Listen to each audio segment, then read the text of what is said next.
Salam saudara, kita berjumpa kembali. Kita akan bersama-sama untuk merenungkan kebenaran firman Tuhan. Yang sekalipun kita belum bisa beribadah dengan bertatap muka. Kiranya kasih dan damai dari Tuhan Yesus melimpah dalam kehidupan kita. Bukan sebuah masalah yang besar kalau kita tidak dapat bertatap muka dalam peribadatan ini. Karena suara kebenaran Tuhan tetap harus diperdengarkan untuk didengar, disimpan di dalam hati, dan dilakukan dalam kehidupan kita setiap harinya. Kita akan berdoa sebelum kita lebih lanjut untuk dengar dan merenungkan kebenaran firman Tuhan. Kami boleh bersyukur sebab anugerah-Mu yang luar biasa, karya-Mu yang indah bagi kami. Sekalipun kami secara manusia berada dalam siklus hidup yang sangat memprihatinkan, tapi kami percaya Tuhan menantang keberadaan ini untuk kami lalui dengan tetap berpegang pada kebenaran-Mu. Maka jadikanlah kami cerdik tapi tulus. Berfirman Tuhan, kami siap untuk mendengarkan. Dalam nama Tuhan Yesus Kristus kami berdoa. Amin. Saudaraku, di mana saat ini saudara berada? Pada saat ini saya ajak saudara merenungkan dan mengumuli firman Tuhan yang banyak orang bilang firman ini sungguh sulit untuk dilakukan. Dan bahkan ada orang yang bilang bahwa firman Allah karena sulit untuk dilakukan, orang itu mengatakan bahwa firman Allah itu teori saja, bukan sebuah realita. Firman yang mana itu, saudara? Firman-Nya Tuhan yang mengatakan, kasihilah musuhmu. Pada saat ini, tema khotbah saya berkaitan dengan firman Tuhan, yaitu kasihilah musuhmu, berdasar dari Injil Matius pasalnya yang kelima, ayat yang ke-43 sampai 47. Saya nggak bacakan saudara, tapi saudara bisa membuka Alkitab saudara masing-masing. Dan saudara bisa membaca, saudara bisa renungkan kebenaran firman Tuhan. Saudaraku yang terkasih, kasih dan musuh memang dua kata yang bertolak belakang. Musuh dalam bahasa Inggrisnya enemy, atau dalam bahasa Latinnya inimicus, yang berarti bukan sahabat. Jadi musuh dapat diartikan sebagai orang yang dibenci karena orang ini keinginannya membuat kerusakan, membuat sakit, membuat kecewa, bahkan bisa membunuh orang yang dibencinya. Itulah musuh. Maka perkara yang biasa dan lumrah, orang akan membalas benci dengan benci, sakit dengan sakit pada musuhnya. Bahkan yang namanya musuh harus dihancurkan, harus dibasmi, balas dendam mereka.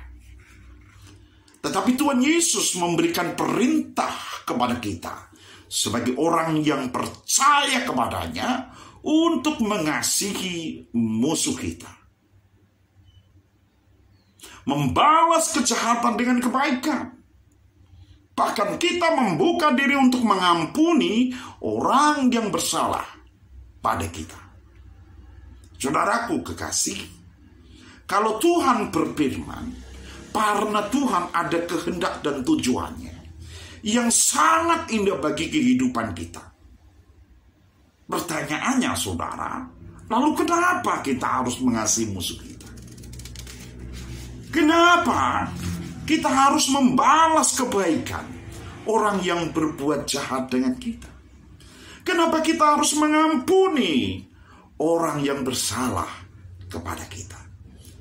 Saudara, berdasar Injil Matius pasalnya yang kelima, ayatnya yang ke-38 sampai 43. Kalau kita mau baca ayat-ayat tersebut, kita akan mendapatkan alasan kenapa Tuhan Yesus berfirman, kasihilah musuhmu. Karena saat itu, keadilan dalam pengadilan waktu itu, hukum diputar balikan. Hukum lebih berpihak pada orang kaya dan pada pejabat yang ada pada saat itu. Sehingga hukum pada waktu itu memperbolehkan orang membalas kejahatan dengan kejahatan. Bahasa Jawanya meripat, winales meripat, untu winales untu. Itu hukum pada waktu itu yang berlaku di kalangan Yahudi. Melihat kenyataan itu, Tuhan Yesus sungguh sangat prihatin karena kebenaran sudah dijungkir balikkan. Hukum hanya berpihak pada orang berduit, pada pejabat-pejabat yang ada. Padahal semestinya hukum berlaku adil, melindungi orang yang tidak bersalah dan menghukum orang yang bersalah. Kalau orang balas dendam dibenarkan, maka tidak akan mungkin ada damai. Yang ada justru balas dendam berkelanjutan pada anak cucunya. Karena itulah Tuhan Yesus ada untuk menyempurnakan hukum tersebut, supaya tidak ada lagi balas dendam, tetapi yang ada kejahatan dibalas dengan kebaikan, kejahatan dibalas dengan kelemah lembutan, benci dibalas kasih, kemarahan dibalas dengan keramah tamahan. Saudara, saya mau katakan, kegelapan itu akan hilang kalau ada sinar terang. Demikian permusuhan akan hilang diganti kedamaian kalau musuh kita kasihi dan kita ampuni kesalahannya. Jadi Tuhan punya tujuan dan kehendak kita mengasihi musuh kita dengan tujuan agar bisa terwujud yang namanya kedamaian itu. Yang kedua, kalau Tuhan Yesus perintahkan kita mengasihi musuh kita, karena Tuhan Yesus ingin menyatakan, membuat kita bisa menyatakan jati diri kita kalau kita sebagai anak-anak Tuhan. Saudara, pada Matius 5 ayat yang ke-45, ayat ini menegaskan kepada kita orang percaya untuk dapat mengatakan atau memperlihatkan jati diri sebagai orang Kristen, sebagai orang yang percaya kepada Kristus, yaitu jikalau kita bisa mengasihi musuh kita. Itu yang membedakan kita dengan orang dunia. Kalau orang dunia menganggap lumrah benci dibalas benci, meripat winales meripat, untu winales untu. Tapi sebagai orang percaya, kita harus berbuat lebih. Kalau orang biasanya membalas kebaikan dengan kebaikan, itu wajar. Orang mengasihi pada orang yang mengasihi, itu cara dunia, saudara. Tapi firman Tuhan mau membuat karakter hidup kita lebih dan lebih dari orang dunia. Kalau orang dunia bisa mengasihi orang yang mengasihinya, membenci pada orang yang membencinya, Tapi orang percaya harus bisa mengasihi orang yang membencinya. Mengasihi musuhnya, saudara. Tuhan mengendaki standar patokan kasih kita melebihi standar kasihnya dunia. Maka kalau dunia mengasihi orang yang mengasihi, itu cara dunia. Tapi Tuhan mau kita melakukan lebih, yaitu mengasihi orang yang membenci kita, mengasihi musuh saudara dan saya. Saudara, Tuhan mau kita melakukan yang sempurna seperti Bapa kita di surga. Yaitu salah satunya dengan cara kita mengasihi musuh kita. Saudara, jadilah matahari yang menyinarkan sinarnya tanpa pilih kasih. Matahari saat menyinarkan sinar